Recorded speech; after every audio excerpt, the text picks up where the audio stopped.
We continue our reading of Lest We Forget, a daily devotional by author George R. Knight. Today's reading, July 21, Family and Mission. In thee shall all families of the earth be blessed. Genesis 12:3.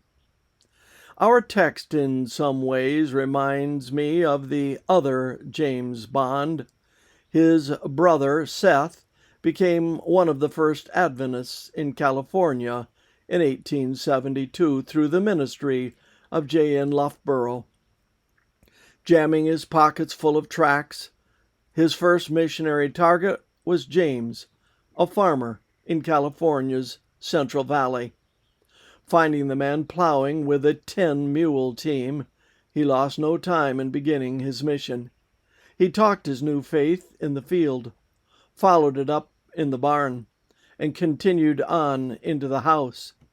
James' wife, Sarah, a devout Baptist, stood for this for a few days until her patience gave out, but finally, after telling Seth that they appreciated his visits, she noted that if he didn't stop talking about this Sabbath business, he'd better move on. "Sarah," he replied, "if you can show me just one text in the New Testament that implies we are obliged to keep the first day of the week, I'll say no more." "Oh, that's easy," she answered. Getting James to halt his plowing until they found the passage, they read the New Testament together.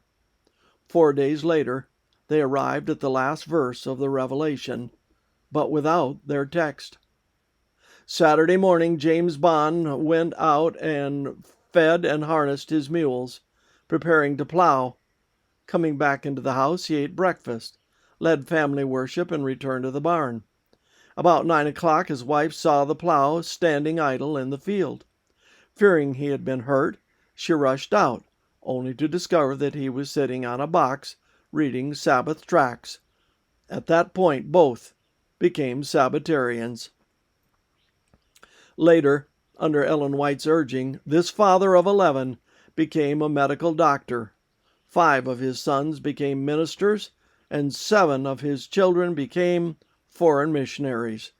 2 of them, Frank Starr Bond and Walter Guy Bond, pioneered the Adventist mission in Spain in 1903.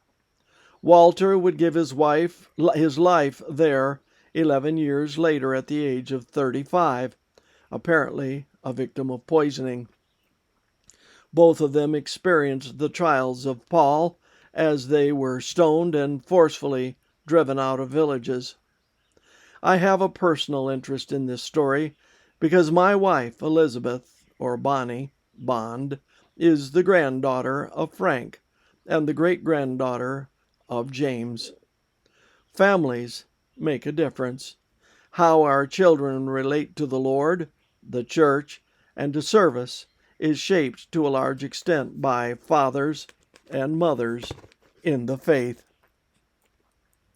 This concludes our reading today of Lest We Forget.